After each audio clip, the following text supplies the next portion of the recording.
Good evening. My name is Jay Rothman, and welcome to Real Men, Real Talk Live.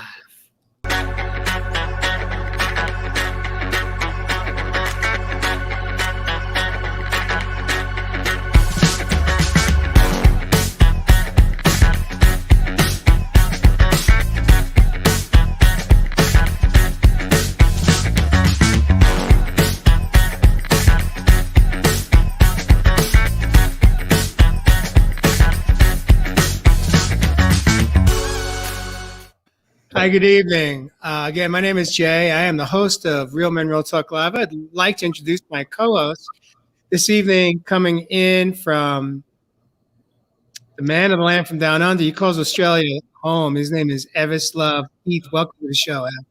Thanks for having me, brothers. You got it. Of course, we have in the lower left corner, checking in from Nashville, Tennessee, weighing in at 165 pounds, Mr. Jeff Visage. Add about 5 pounds to that. That's not too bad. 170. No, man. That's a pretty decent fighting You're weight. doing good. And of course, welcome back to Real Men, Real Talk Live. We have Mr. Josh Richer. He calls Southern California home today. Welcome back, Josh. We missed you last week. I missed you guys too. And it was a beautiful show. Beautiful show. So all of you, all the comments were great. I love you guys and I missed you all. Welcome back. So as we wait for viewers to jump on tonight's podcast, we'd like to welcome our viewers and listeners. If you should hear something that you like or love, we invite you to tap your love button on your monitor and light us up. If you should have any questions or comments that come forward for you, please drop them into the comment section. We'll do our best to answer any questions and also acknowledge some of the comments as we post it on. I'm not sure if you guys are hearing some feedback. Yeah, and echo as well. So what I'm going to do is I'm going to invite Ev to kick us off tonight. Tonight's topic is all about me. But in the meantime, I'm going to drop out of the studio here for a moment here. And Ev, I'm going to invite you to warm us up this evening. Beautiful. Hey, family. Thanks for jumping in. A Real Men Real Talk Live again. And all my brothers and sisters on the other side of the pond, thank you from the bottom of my heart. Without you guys, you know this. Real Men Real Talk Live really couldn't be what it is today. So we always send out our gratitude, love for your undivided support. So, yeah, we're talking about me. Is it all about me? And it comes on the back end through the week. We caught up in our meeting, the brothers, and I was talking to them about an experience which I mentioned in a video that I did early this morning here in the land down under, speaking about an elderly gentleman that I'd actually witnessed in one of the car parks in what you guys over there know as shopping mall, standing right in the center of the road. Now, I was pretty alarmed when I saw this, and the most alarming thing to me, obviously, that the brother was standing in the middle of the road and cars were coming, right near him, was how many people were just turning a cold shoulder and walking straight past him. You know, it took me a few seconds to see what was going on, and I rushed over to the brother, and all I asked the brother was, "Do you need help? Do you need help?" And the brother was a little bit shaken, and all he said to me was, "I thought I parked a car here." So the long story short, I went into that inner navigation. I've had this fortunate gift of being able to locate things, and simply by closing my eyes, I found that car within a few minutes, and I pulled it back around to him. Now, what I picked up from that, my brothers and sisters, and why we wanted to do this show tonight is because we have really come into a time and space on this planet where we're really being asked the question, is it about just me or is it about we? You know, it opened up a lot of questions on about some of those basic things that I hoped that many human beings would have on this planet up until this point. Like humility, like compassion, like empathy, like love, man. But through no self-awareness, there are so many people still on this plane of existence that are so self-absorbed, selfish, and not selfless in seeking out if anyone around them other than themselves needs any help. So I know on Real Mineral Talk Live tonight, my brothers and I, we're going to dive in deep with a lot of topics that go into this particular incident, this particular event that took place through my week, because I know my brothers and sisters here in the community will be able to share some sort of similar experiences where you may have gone out of your way just to help someone. To me, there really is no other gift on this planet, let alone to experience it, but to be a service to others. So I look forward to diving in deep, my brothers and sisters, tonight. And I guess my man, let's go and call out Josh Richer, who's been having a little bit of a break, but it's nice to see you back, my brother. Amazing to be here, you guys. I miss this space, this community, what we've all created together, the viewers, everybody. This is special, and I truly, deeply missed it. So I love you all, and thanks for having me back. I had a similar, and I think I spoke about it way back in our early episodes, but I was at a Whole Foods where this kid was slumped over, and he had a cigarette in one hand and he had a cup of water in the other hand, and he definitely looked homeless, but he was just drooped over, and people were walking past him, kind of staring at him awkwardly, and he just kept slumping further and further. Didn't smoke his cigarette for several minutes. I was out in front of Whole Foods just eating some food out of the hot and ready bar, and I'm kind of watching him, and I'm like, wow, nobody's doing anything. And so the lady next to me mentioned something, and we both walked over to him, and he was mumbling. He was obviously high, and we came to find out. Well, we asked him. We said, "Where is there somebody we can call? Where do you?" And he had a hospital bracelet on, and we ended up finding out his name was Malachi, and he kept saying this name. I can't. It was like a Phoenix Rising or Phoenix something, and so I just decided to Google search it, and it was a recovery house. And so I called him and I said, "Do you by chance have had a Malachi in there?" And they said, "Yes." Oh my God, he got out. We hadn't heard from him. And I said, "Well, he's out front of Whole Foods in Santa Monica, clearly on something." And they said, "Yeah, he had a liking for fentanyl." And so we sat there with Malachi. We went inside, got him some more water, and stayed with him on the curb. I stayed there for like a whole nother hour while the recovery place sent a car, and we got him but he was so high. He came to at the last minute when we were loading him in the car, and he's like, "Who are you guys? What are you doing to me?" And he got super scared and started to run. We're like, "No, we've been with you this last hour. We're here to help. This is the Phoenix place, and they're going to give you a ride back." So we finally talked him into the car and got him in there. But yeah, like you said, Ev, I was baffled as I was eating my food, watching so many people just walk past this kid who clearly wasn't well. And it felt amazing. I ended up getting his dad's phone number, and I called his dad and said he was going back to the recovery place. And I've called his dad recently and left a message asking if Malachi was okay, and I never heard back. So I don't know. My heart goes out to Malachi, but we gotta stop and have that compassion for our fellow humans who are hurting. Yeah, man. And what about yourself, Jeff? You shared some experience similar to my brother and I. I'm sure there's plenty along Mr. Fasano's story. Yeah, big heart. Got a few along the way. I mean, and I can, tell him.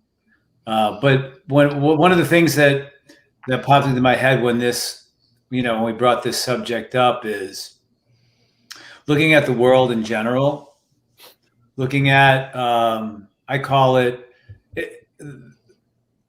really making everything about me. look at me, see me. It's almost as if the world is acting out from one huge wound of trying to prove who they are on some crazy level in the 3D world. And we see it on social media.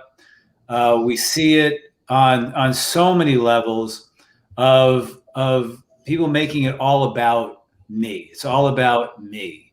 And the question that came up for me is when we're giving, are we giving with attachments? Are we giving to get? Are we really truly giving from a place and sharing from a place that's not about me? There's a difference between honoring and valuing and loving yourself and setting boundaries. But there's also comes a place where we're giving and doing things in the world without an attachment, without looking for an opportunity for something. We're giving in service to someone else, as Ev and Josh said, and I've got my stories about doing that as well. But even just doing it from a place of, from your heart space, from standing in your power of self. Josh and Ev stood in the power of who they are, giving without an attachment to serve someone else. You can also see it on so many different levels of the environment, of your neighbors, of simply looking at yourself and standing in a place of power and then giving without that attachment and caring about others from your heart space and not having to prove all the time who you are. And believe me, I've got this bug up my ass about social media and scrolling through it and seeing the crazy ass stuff that people are doing just to say, look at me, look at me, look at me, look at me. It's all about me. And that's kind of where I'm at with what's going on in the world, where it's all about me constantly. Well, hold on a second, Jeff. I'm going to challenge you in this moment here because I hear what you're saying. And I understand what you're saying. We all see it. But it's our relationship with it that we could change in this moment, Jeff. And that is that when we're kind of shifting into the look at me on social media segment right here, right now. But really, when I see that, I go right to empathy. I don't get angry or pissed off at people. I have a lot of friends that do that. I see it every day. And for me, it's a symptom. It's them. It's me understanding that they are feeling in that moment in lack and they need somebody to say something loving and kind to them to lift them up. And so when you and I and the rest of us, when we could see it, instead of getting pissed off at it or pissed off at that person, is it possible that we could actually see them and not play into it, but maybe send them a private note and just check in? I do that all the time. I just send private notes to people and say, are you okay? What's going on? So it's just an opportunity to change our relationship with what we're witnessing. But I hope you're taking that in a good way, Jeff. Oh, no, I hear you, Jay. But the thing about it is I think it's more of a symptom of what's going on in this world. Totally agree. Right. That's the point. So wait a minute, then. Are you really upset with them, or are you upset with what's going on in the world? Yeah. When I look at somebody on doing whatever they're doing on Instagram or social media, I look at it, go, oh, I get, what you're doing. You need the validation. It's all about you and all that good stuff. But when you see it consistently with so many people looking at that, it's a symptom of, to me, a society that is so consumed with themselves, their status, the way they look, and so much. And I look at it, and we've been talking about living from a place of a multidimensional beingness of 5D. I see it when I look through it. I can feel the dense, low vibrational energy of it all. Right. And I guess that's really where I'm going with this. So how do we raise that? How do we raise that, Jeff? That's my question too. What's broken, and how can we be beacons of light in our communities to create change? By doing a show like this tonight. Yeah, real men, real talk. Right. I'll buy that show. Yeah. That's why we're doing it. I want to take a moment here just to welcome our viewers. Some of our viewers are coming in tonight. That I want to just acknowledge Taz James. It's been some time. I know you were dealing with some health issues. I hope that you are on the mend and you are feeling better, obviously better enough to be here tonight. So I'm just taking a moment just to acknowledge you. Also, Carrie Crary has just wrapped up 2 weeks in Cancun. We've mentioned her the last couple of weeks. She may be en route back to the States tonight after spending 2 weeks for treatment of cancer. And so I hope the last 2 weeks, Carrie, has brought you some spontaneous health and wellness. You have been in my daily thoughts and prayers, as well as the community for healing mind, body, and soul, and releasing whatever is left in your body to complete healthiness tonight. Not hellness, but health and wellness tonight. Carrie says, nope, I am here. All right, Carrie. Well, good to see you. Let us know how the last 2 weeks have been for you, Carrie, will you, in the comments? Robert Brooker, good evening. Morning, gentlemen. Go ahead, Josh. I was going to say, I got a shout out to, I wanted to say thanks to Tracy, talking about it's so on brand for tonight. I'm talking about that selflessness and reaching out and extending that hand. Tracy felt me in the last couple of weeks, and the lower energy that I was in, dealing with some bipolar depression, and I'll explain all that later. I could do a whole episode just on that. But Tracy reached out and said, do you need a session? Do you need help? And she extended that hand in love, and for no other reason than to support our community, support me, and show that selfless love. And we spent 2.5 hours on a face-to-face call today. That was amazing. I'm supremely grateful. So Tracy, thanks for giving so much to this community, and for reaching out and extending a hand in a time that I needed it. And so I'm very grateful.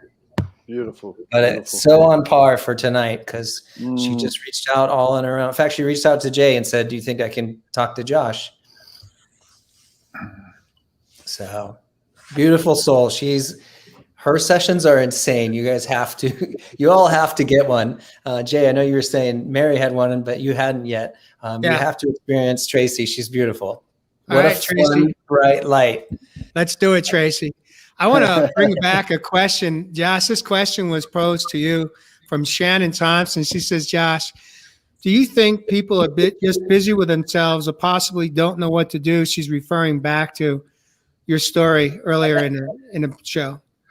And that was what I was going to bring up too, is like, I wanted to pose the question, like, so are people so stuck on themselves, or is it that people are so stuck in their own pain that they can't even see the world around them? Are they in their minds, in those negative spinning thoughts, or in those, busy thoughts? Has the world gotten so fast that we can't see outside our own brain? What do you guys think? Ev, what do you make of that, Ev? Some gold nuggets there, my brother. A couple of deep dives there, what you're talking about. It was actually funny. I was having a conversation with a young fella, 13-year-old kid yesterday, talking about this state of this planet, man. Some of these kids are very lit. And he actually said to me, it's the self-awareness, and because we've actually gained too many choices on the planet. And what he was going into was the technology side that has kept us at that fast pace to actually be able to look outside of that box that we've been living in. I mean, we've got to really understand, my brothers and sisters, all of this thing that's happened from last year, as we all are quite aware of, we were locked back in the box. We were locked back in the box to really come back home to self. But this allows us to do the introspection. Now, there's a fine line, there really is, a fine line of knowing when you're either selfless or selfish. Because on at Real Men Real Talk Live, we're always talking about coming home to self, 100%. But once we get past that ego space of seeing self and seeing the world through new lenses, like Brother Josh is talking there, not with the foggy lenses of the past, then we're able to start seeing through different lenses and gain a new perception of how we see the world and our responsibility in it. So then we're accounting for our own behaviors, our thoughts, our feelings, the emotions that Brother Josh is talking about that we get flooded by to even look outside of the box.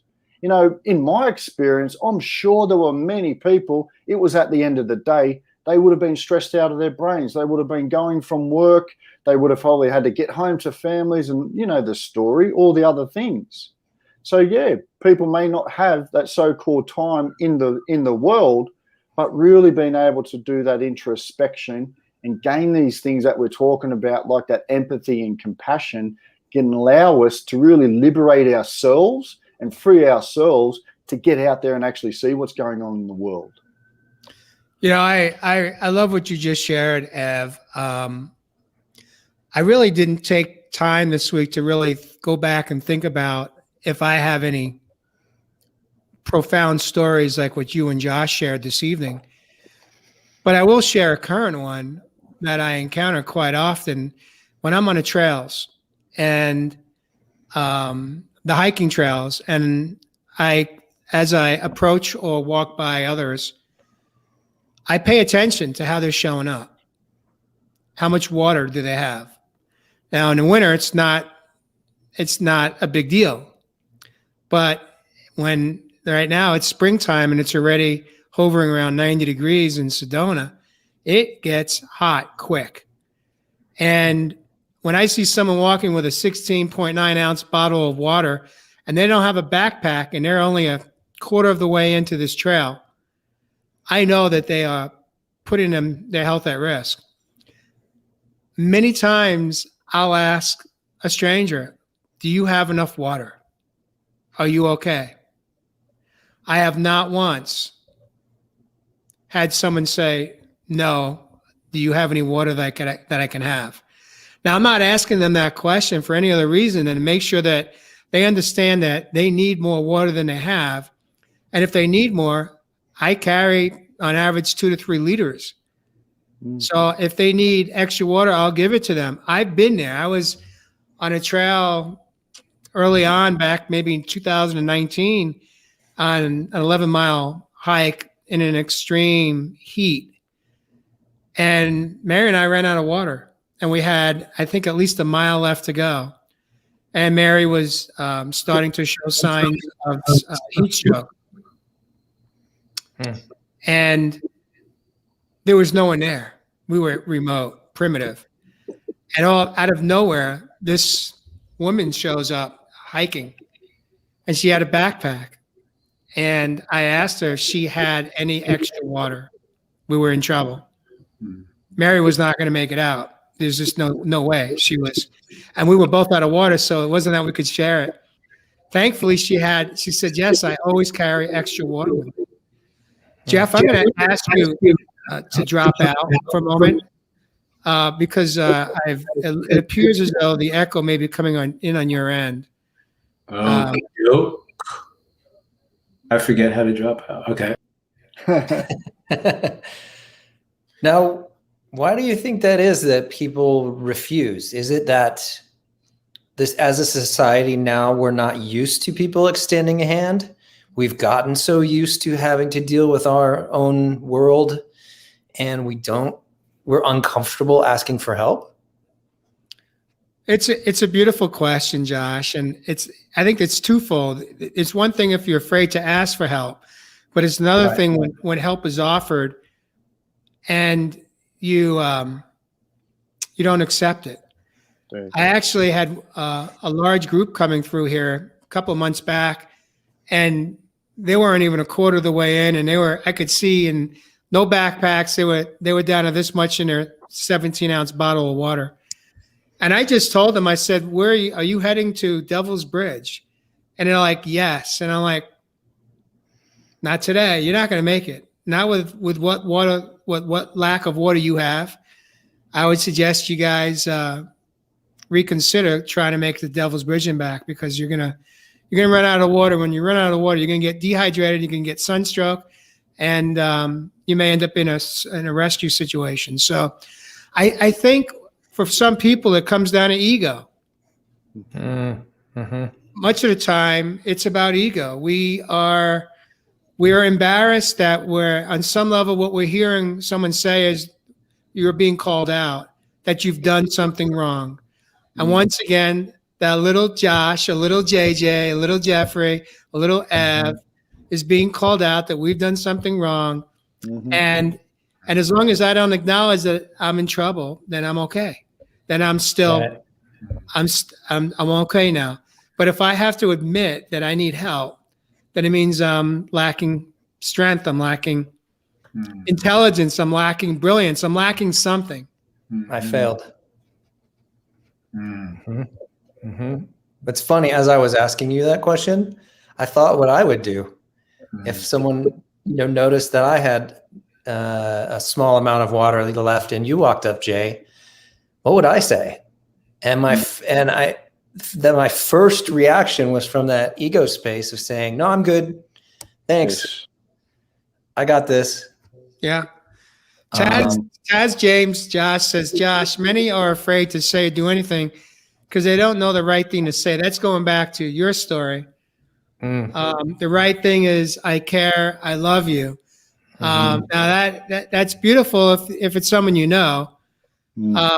If it's a stranger, telling them I love you, they may not understand that, and that may who knows where that'll take them.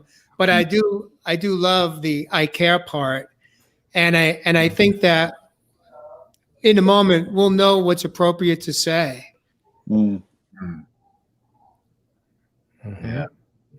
But getting back to Josh, what you were saying as far as the ego component.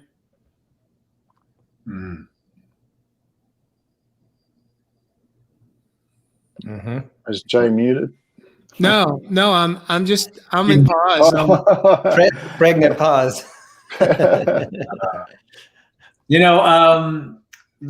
What pops into my head is, even for the last year or so, so many people living in survival consciousness. Totally. When you're in survival consciousness, when all of this is thrown at you and your survival consciousness, all you care about is surviving. Thus, all you care about is yourself. And I'm sure that's built into our brains. I mean, that's full on. When you're in survival, it's only about you. It's just about you. But it all comes back to the wounded inner child. Making it all about you is what a 5-year-old and 7-year-old does. It's all about that. So really, it's about distinguishing yourself between that wounded child and the adult. It's asking the question. We have all done it. I've done it. But I think most people care. They actually do care about other people and on a certain level. But to me, it's just always that thing about, look at me and I need to prove myself constantly to everybody that I'm lovable, that I'm worthwhile, that I'm worthy. Been there, done it. But I'm just amazed by it once again about how much it is prevalent in this world. And it frightens me in a way. It frightens me in a way of thus creating a separation in this world, and giving from a place of power, giving from a place of strength and even empathy, of caring and loving, and doing that without attachment. So many people, like I said earlier, so many people in this world give with huge attachments. Mm. I'm in LA. We invented that. Gosh, you're in Jay, you're LA. muted. You're in LA. It's giving. Oh, and what's the opportunity Yeah, for me? giving to what can I get? Really? Yeah, that's yeah. I've been there, experienced that. So where do you think, brothers, is that sort of balance? You know, we're talking about this equal exchange of energy, that give, that receive, that sharing. Where do you think is the balance? The balance, the balance begins, like, we've been talking for over a year now. Where you know who you are. You honor and value yourself. You're coming from a place of powerfulness within you that knows on an energetic basis, because it's all about energy. Just think about being with someone where you're constantly the one who is giving, and there's no balance of giving and receiving. And for any relationship to survive, whether it's a friendship, a loving relationship, there needs to be a balance, an equal exchange of energy in a relationship. And that's the balance of giving and receiving.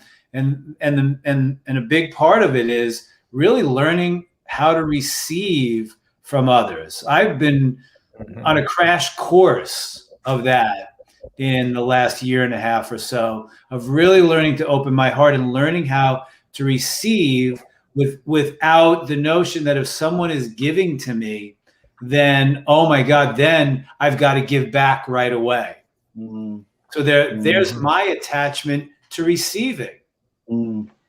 So it's about learning how to receive from another, but also giving in balance in relationship, where there's a balance of giving and receiving, and it's a healthy balance, a healthy situation. Love that, brother. Love that. Beautiful. Two things that come up for me right now. One is, and I've heard you guys say this in a very passing way this evening, is how often are we of service to others? But it's not because we're coming from the pure space of giving. But in fact, we have what I call the ulterior motive. Now, what I mean by that, I'll share an example from my own life, okay?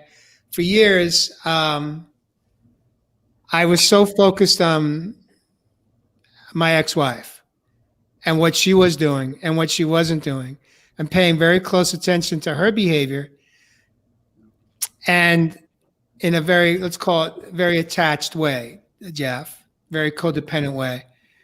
And in my mind, I always thought that it was because I was coming from love.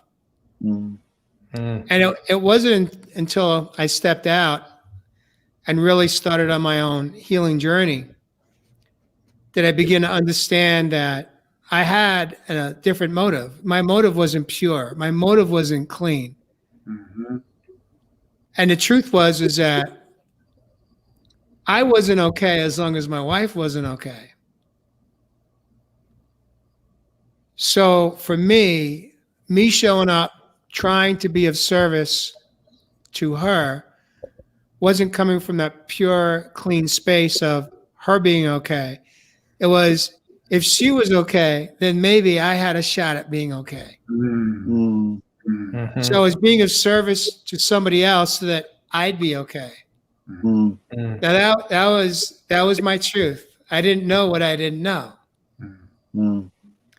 The difference today is that when I choose to be of service to someone else, I usually first do a vital check-in for me to ask myself, what is my motive?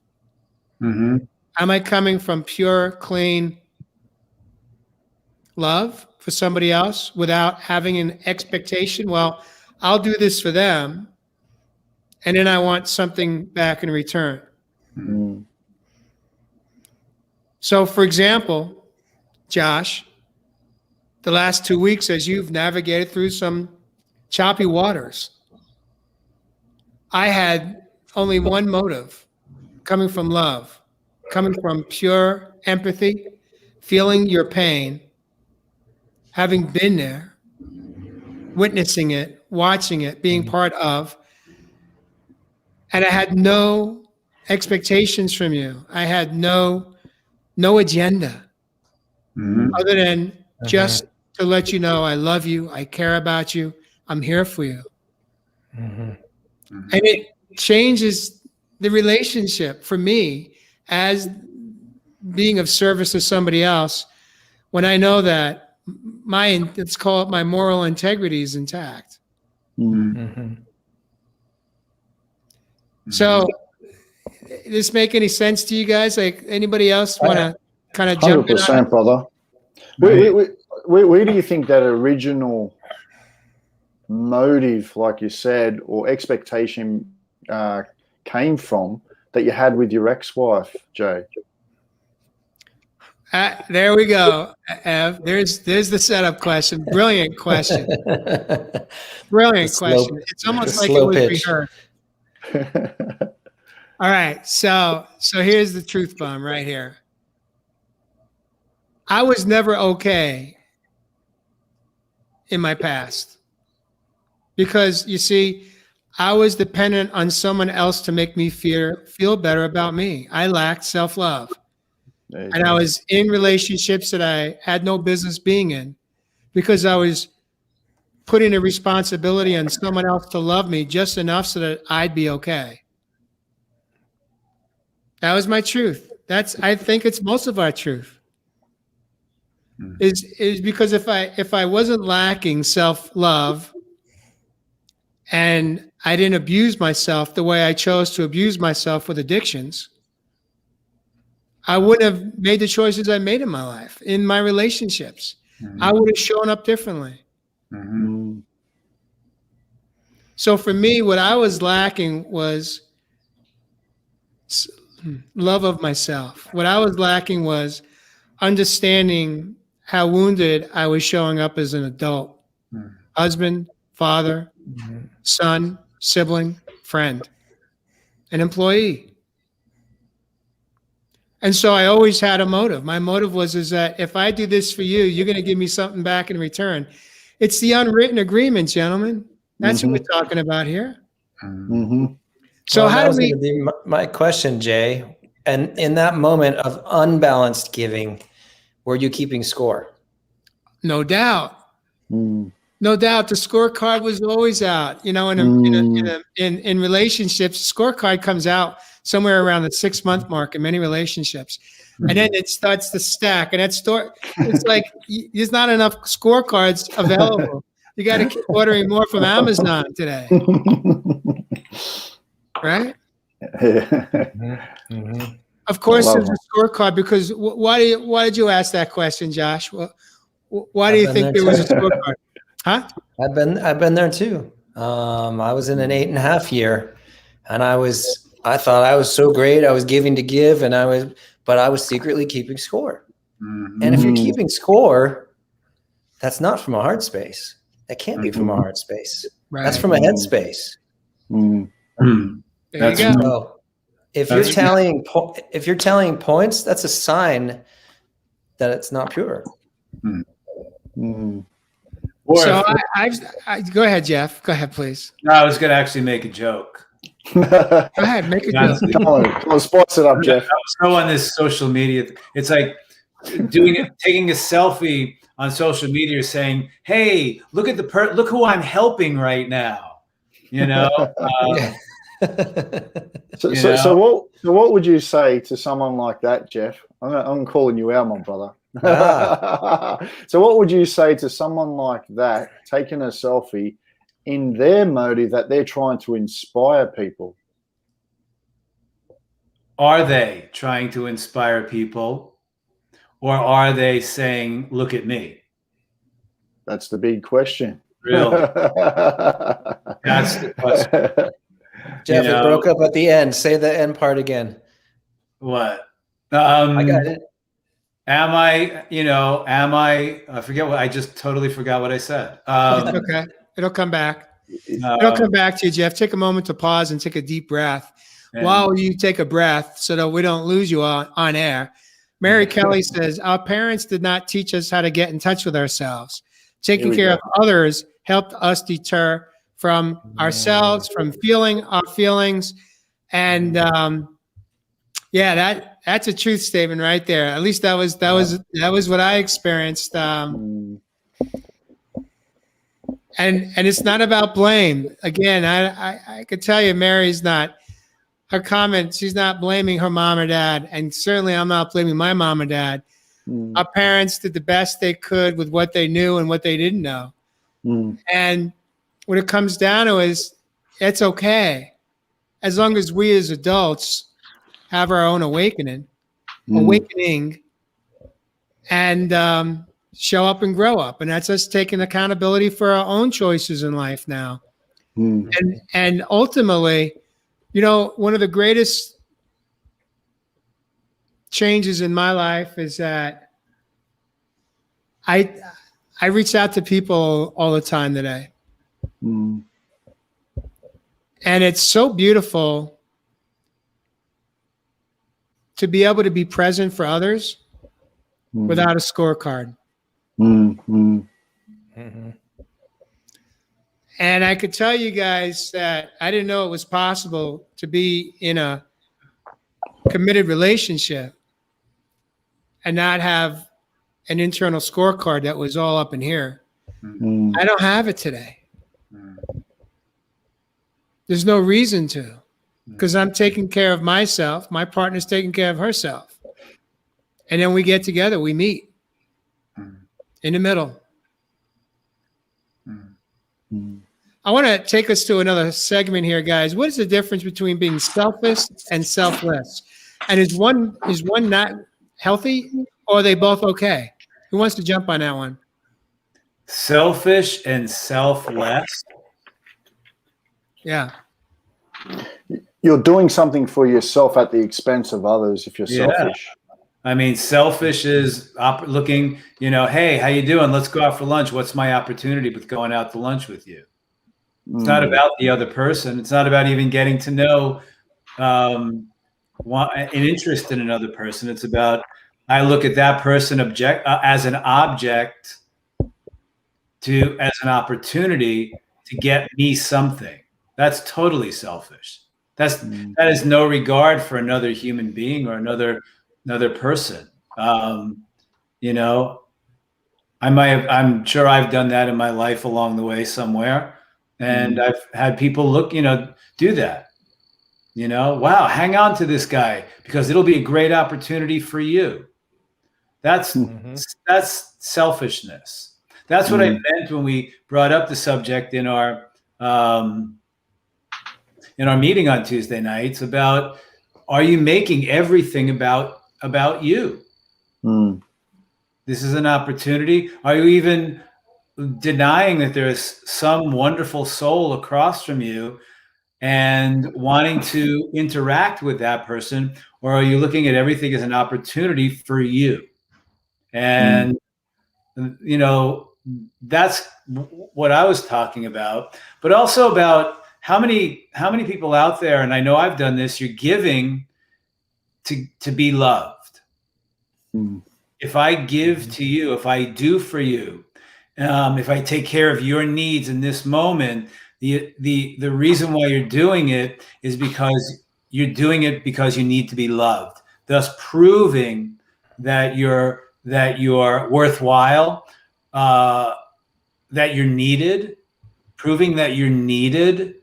Those are all the attachments as about coming from a place like Jay was talking about. Like, now I know who I am, and I can give from a place of power, of fullness within myself, selflessly. Giving with an attachment is selfish. It's a narcissistic wound of the wounded child who is giving to mom or dad to prove that they're worthy and they're lovable. Giving selflessly from a place of power is giving without attachment and giving from your heart space and then letting it go. because you actually care about someone and you're not making it about yourself.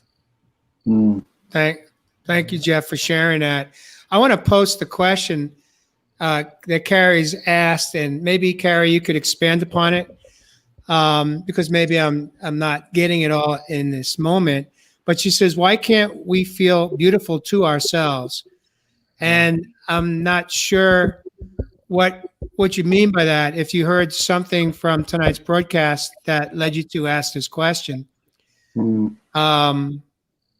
I think Mary may have also acknowledged it and said, if you are coming from ego, be aware and change to a heart space, you will feel better. I don't think that we by any means are we conveying that we can't feel beautiful to ourselves. We absolutely should. I think it's always, for me, I'll answer the question from my interpretation of what I think she's asking, is there's where we get to what I call the vital check-in, to ask myself, if we're talking about social media and what we post, it's like, what's the motive? Why? What's behind it? Is it coming from a healthy space or hurting space? And that's for all of us. You know, we all have those moments where we may feel like we need to be acknowledged, and it's okay. It's beautiful to be acknowledged. We all want and need to be acknowledged. It just comes back to how do we go about it? You know, if you're a 15, 16-year-old teenager, as a parent, we may not feel comfortable with how our teenagers want to flaunt or show themselves to be acknowledged. So as a parent of that child, it's our responsibility to reel them in and make sure that they're not putting themselves at harm's risk in any way. Now, that's an extreme I'm sharing, but here's an opportunity as an adult for all of us as well to also parent ourselves and understand that when we're having a moment of self-doubt or loneliness or whatever we're working through, there is healthy ways to show up for ourselves, and then there's unhealthy ways, and we know what they are. We've talked about them on past shows. It's it's a good question that Carrie asked. Of course, we should always acknowledge our inner beauty and our outer beauty as well. We are approaching the hour. Go ahead. You want to jump on that? I was just going to say, I've said it on past shows. One of the more enlightening moments of my life was the 2 weeks that I asked myself everything that came out of my mouth at work, with my mom on the phone, interactions with anything that came out of my mouth. I asked myself right after, what's my motivation? And holy shit, talk about some insights on some deep wounding in myself. Because it was like, wow, I need to feel accepted, or I need to feel smart at work, or I need to feel important, or I need to feel, that I'm enough. And for 2 weeks, I asked myself that question, everything that came out of my mouth. And it was crazy what I learned. And then I flipped it. Once I gained all those insights about myself, and I had these beautiful awarenesses, and I had unearthed some wounding, then I flipped it and started asking what's their motivation when people would talk to me. And it was like, man, they turned to glass. I could see all their wounding, all their pain. I could see what was going on inside of them, what they wanted back from me in a response. So it was a fascinating experiment. Wow, that, I'm telling you, to wrap up, that is an amazing tool. Massive. If everybody out there, whatever they're doing, giving, always ask yourself, what is my motivation for doing this right now? A great tool, Josh, to really talk about, like, looking in the mirror. What is my motivation for doing this for this person? Am I coming from the place of giving selflessly, or what is my motivation behind it? And if more people did that, more people would be much more healthy, and then would have a greater balance of giving and receiving in this world. There you go. It was like opening up the closet of skeletons and pulling them all out. It was like they fell on top of me. It was like, oh my God, what? Wow, I've got some wounds to look through. But it was one of the more moving 2 weeks of my life. Magic, brother. Thanks for sharing that. I want to share something right here. Katrina May, I think, coming back to our last segment, says, doesn't matter what the individual's intention is. If one person sees the post and is inspired, and another person sees the post and sees things they're showing off, although they may have a reason behind why they do it, doesn't it still come down to what we choose to see? There you go. It's all perception. So it's perception, but also, Ev, where does judgment play into this? Well, it's coming from a place of a wounded, like we've mentioned, it's coming from a wounded place if you're in judgment.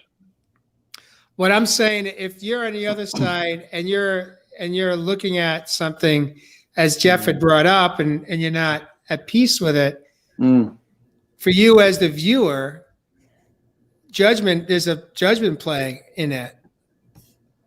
Because we don't really know what's going on in that other person's life anyway in that moment. We don't know what their motive was. Right? I mean, there's a story behind the story.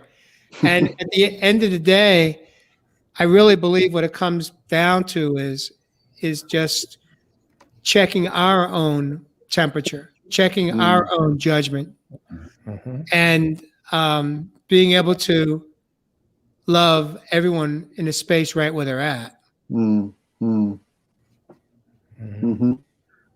Without our own projections, without our own judgment. There's judgment behind projections too. It's what's creating a projection is our past experiences, our downloads, our belief systems. What we were taught was right or wrong. What makes that right or wrong? Who are we to know? Right? Deep. Yeah. Deep. I don't know. To me, there's a symptom out there going on of meism that I see in the world through all of it, and it's a symptom in general that to me, it's just a symptom of meism in the world that I've just seen for a long time now. That includes social media. It's sad. There's a lot of wonderful stuff, but to me, I just see it and I just go, wow. It's really, really interesting to see that. What if it's a whole wounded generation that because life got harder and faster, the parents are on their devices and not paying attention to the kid, and the kid is needing that love and that attention and that, and so then they turn to the world for it. I wonder if it's a symptom on both sides, the parents and the kids, of this fast generation. Big point, man. Big point. It's coming from pain. 100%. All right, gentlemen, it's that time. It's Magic of Musical Chairs. We are about 6 minutes from the hour. So as we wrap tonight's show up, tonight's show is been about, is it always about me? And how do we show up for others? Do we come from a pure space, or we come from a space of we expect or want something in return, the unwritten agreement? Sometimes it's written too. Sometimes it is verbally expressed, but many times it's not. And so tonight in musical chairs, Jeff, I'm going to put you in a hot seat first this evening. And here's your question, Jeff Pisano. How can we be of service to others who are struggling without us taking it on? Meaning without our own energy being sucked like a vampire from us. Boundaries, Mm-hmm. knowing within yourself you're giving from a place, but also knowing if it's being received. It's really about knowing our own energy, Mm-hmm. and knowing where we are energetically, I think. And once again, giving from our heart space, giving from a place. If someone is struggling, first of all,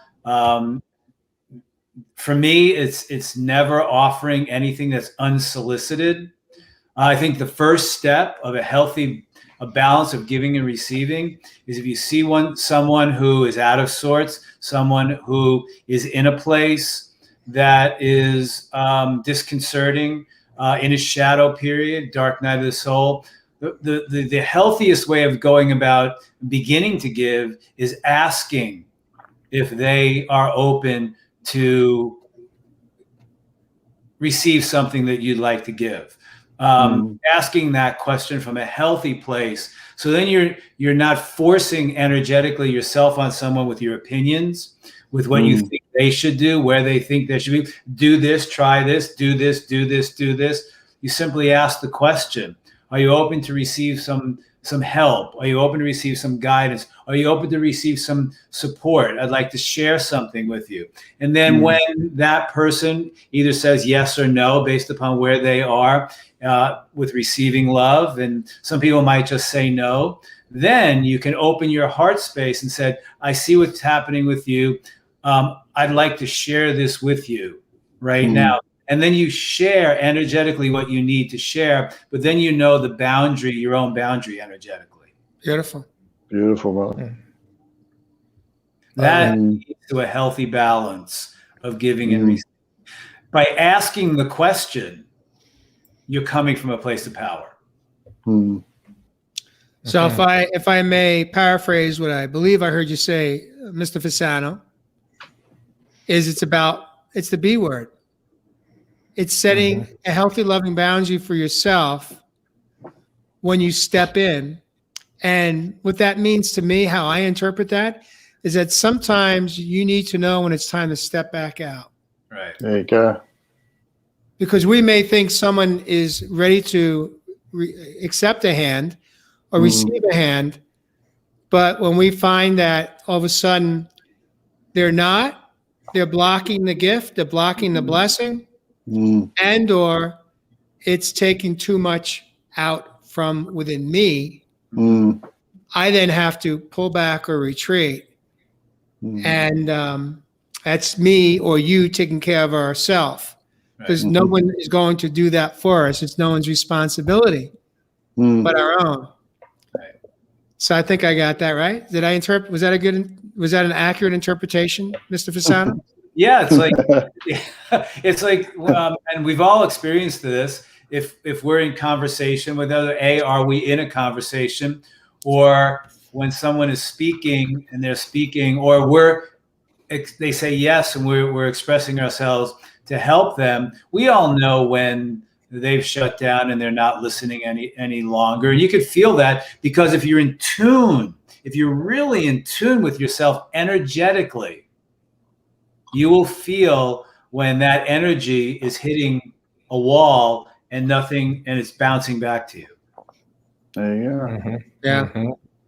Josh Richard, you are up, my friend. Welcome back to Real Men, Real Talk Live. Josh, before I hit you with your question, how's it feel to be home tonight? Oh, it truly feels like coming home. It's a smell of apple pie in the oven and a warm bowl of chili sitting there with a bag of chips. I love that. No, Are this is, they gluten-free chips though? Gluten-free, Yes. baked, fat-free, yep. No, cooked it's in avocado oil, of course. Yeah, exactly. the love in this space and the love that I've experienced from Tracy and our community.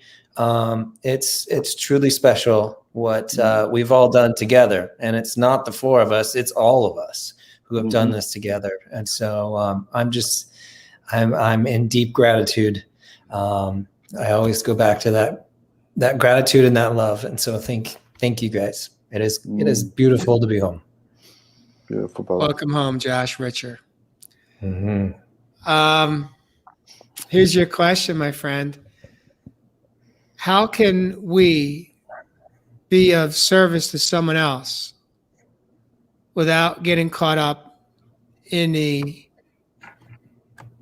capture of codependency? How can we be of service to someone else without us getting caught up in a codependent relationship? How do we avoid that trap? Take a nice deep breath. Take a nice deep breath. Yeah. That's a slippery slope. It's tough. It's really tough. And it goes back to boundaries as well. The beautiful B word. We got to look out for us. And if it feels that we're being pulled or there's an ungenuine force at work, it's our job to recognize, to be aware, and to lovingly step away or lovingly say this can't be, and to not continue that. And did you mean that from a codependency from the other's standpoint or from our own? It could be both. Because it's if you all of a sudden wake up in a relationship like I did and say, wow, I'm not giving from a pure place, that sucks too. And it's painful to realize some of these things, but that's learning and that's life. And we can always show up a better person today than we did yesterday. And so to not beat ourselves up, to not dwell in the past, to forgive, to show that self-love, and to say, I can be better today. Jolene says it's knowing when to say yes or no. And I could tell you guys, Mary says, lack of self-care makes it almost impossible to not be codependency. Take care of you first. And she's speaking to all of us here. I could tell you, Josh, that from my experience of having been in multiple codependent relationships, it was very difficult to pull away. It was very difficult to step away. But what I didn't know then, but what I understand today, is that difficulty was due to the fact that I lived in a boundaryless society. I didn't have boundaries in my world. I was fearful. I didn't know how to set them even. And I was fearful if I set them, I wouldn't be liked or I wouldn't be loved even. And so it's very difficult. It's simple, not easy. But I think that when we find ourselves, and I'm speaking to our viewers tonight, when we find ourselves one more time in a relationship that there's not an even balance, and and we are in a relationship that we realize is not good for us, it's difficult for many of us to step out. I mean, it nearly took me out, nearly killed me, for me to finally wave the flag and say, I surrender. I can't do this anymore.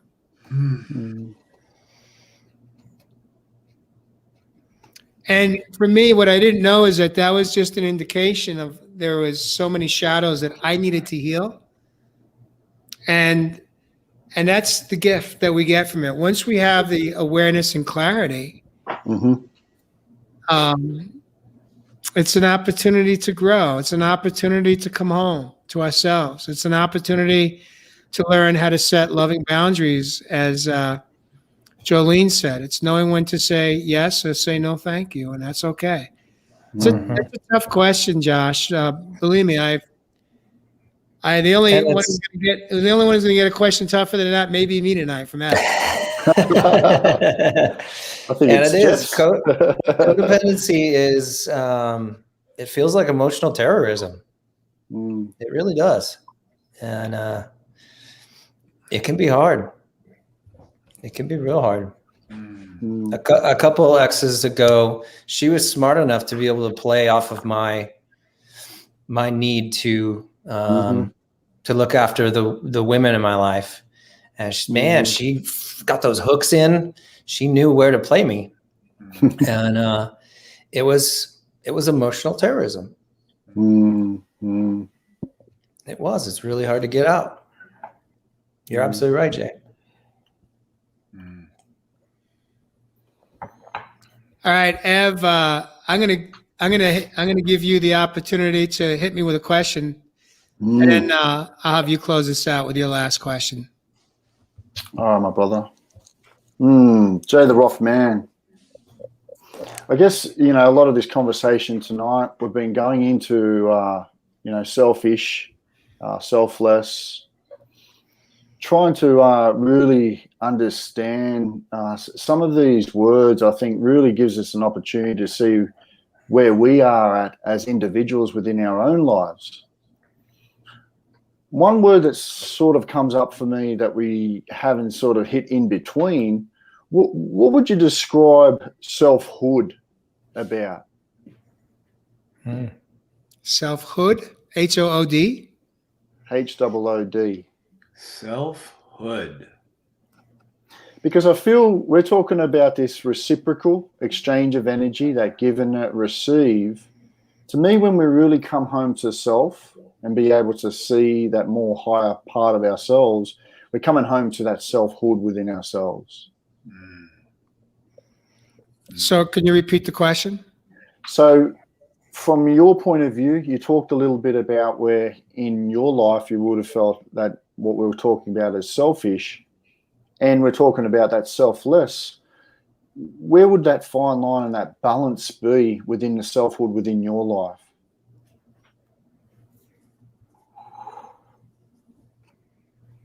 It's a beautiful question, Ev.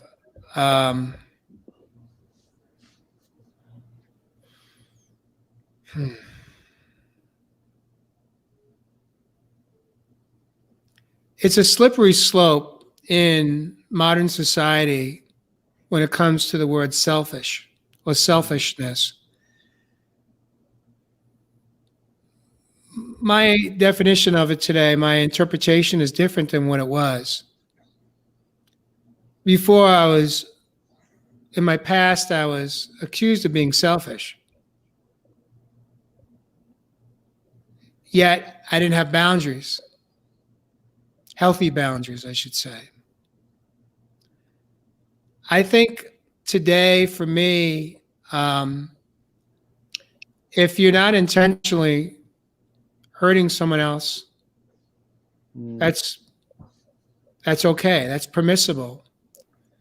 If you are intentionally being selfish to hurt somebody else, if that's your intention, then I'm not okay with that for me today. My own personal relationships. But certainly, when you said selfhood, what I envisioned was this protective armor, almost this hood, this Darth Vader like essence of self-protection. And that to me feels healthy. That to me is about being able to say no thank you. It's not good for me.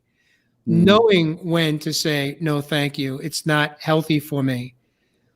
Stepping out of relationships temporarily. A temporary timeout, sometimes longer. Sometimes it needs to be for a lifetime. Mm. Now, the good news is lifetime, all we have is today, right? We're not guaranteed tomorrow. So today is the life. Mm. Doesn't mean tomorrow it's going to not be present.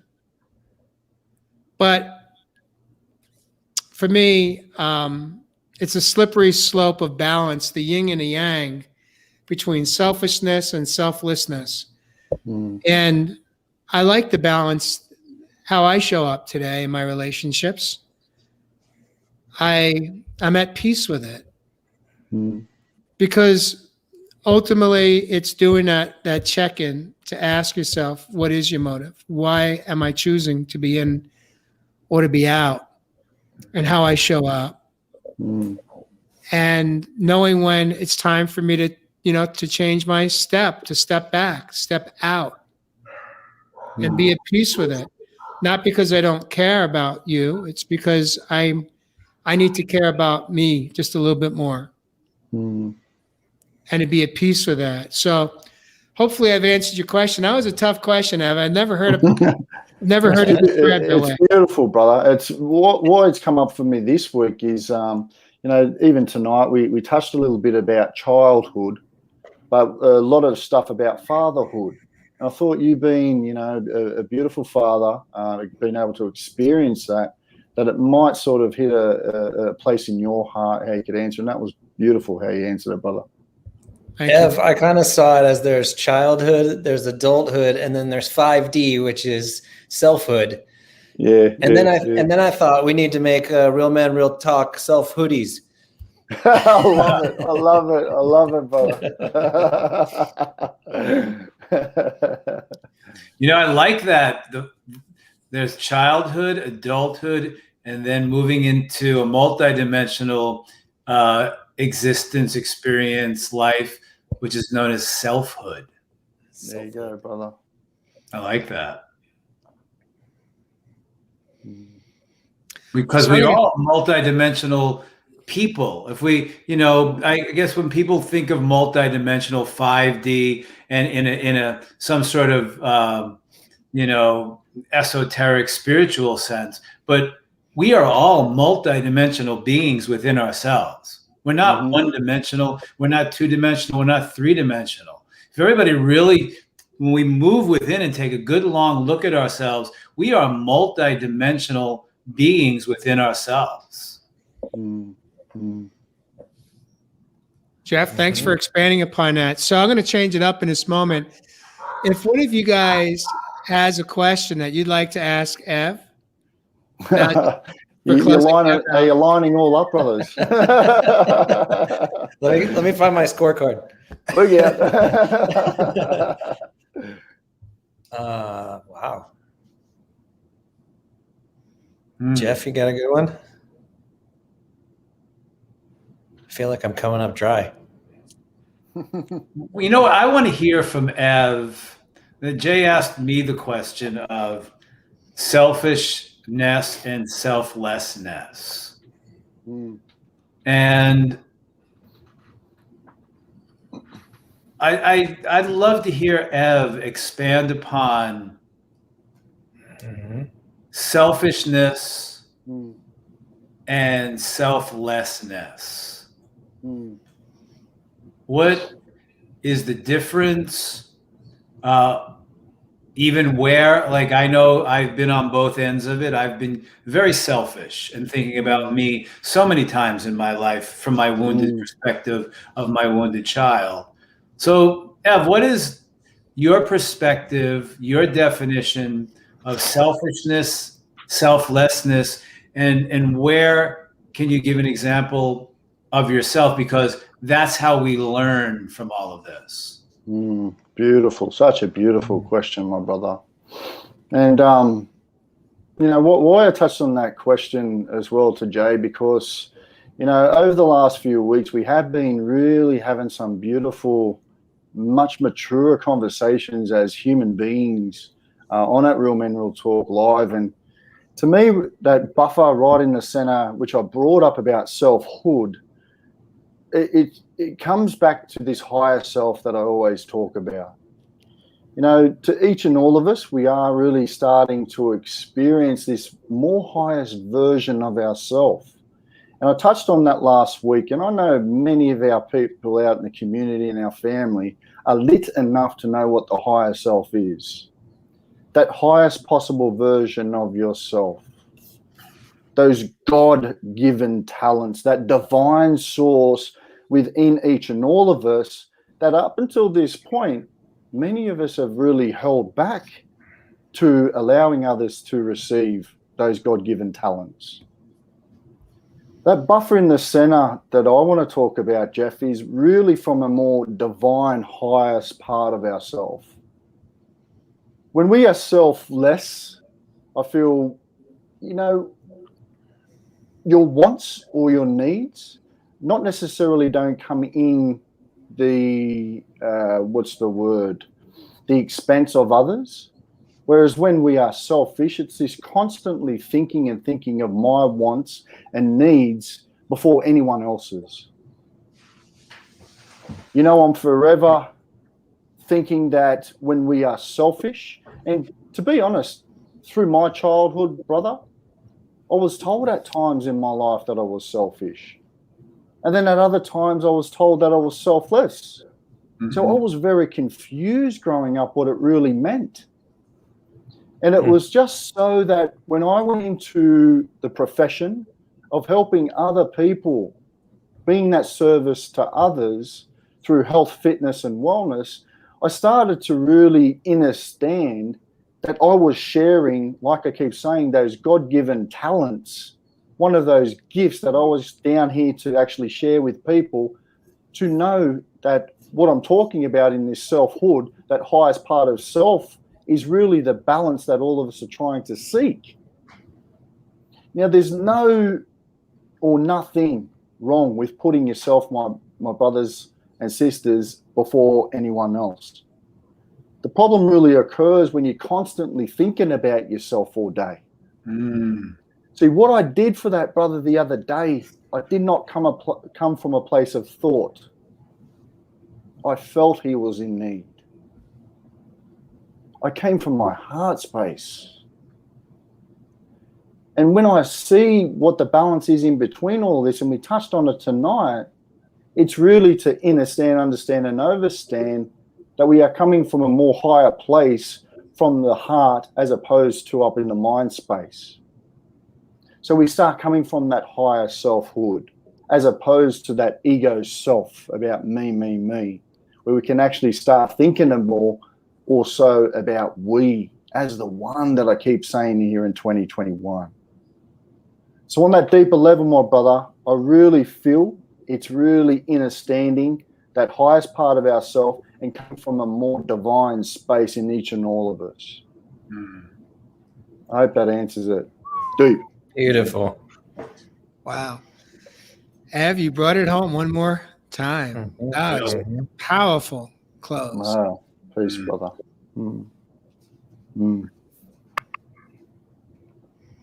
Selfhood. I love it. Yeah, let's get those hoodies, brother. I love it. I just want to take a moment here to thank our viewers for joining us, whether you caught us live or on replay. You showed up right on time. Your time. I hope you got something positive out of tonight's broadcast.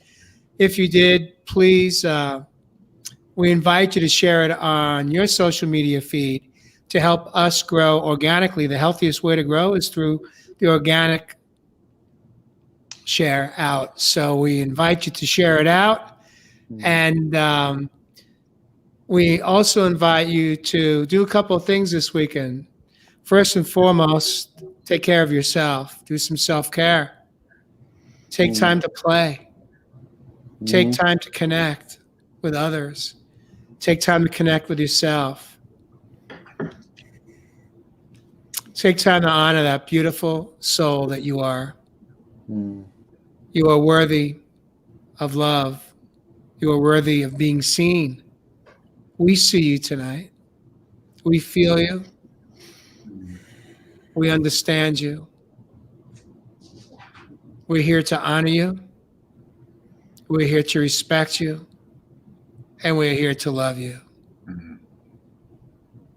Thank you for joining us this evening on Real Men Real Talk Live. Another week is coming on, another week in 2021. Make this your year to be the one, as Ev has shared in his closing comments tonight. Stay healthy, stay safe. We love you guys. I love you, brothers. Love you, brother. guys. Peace out. Peace and blessings. Mm.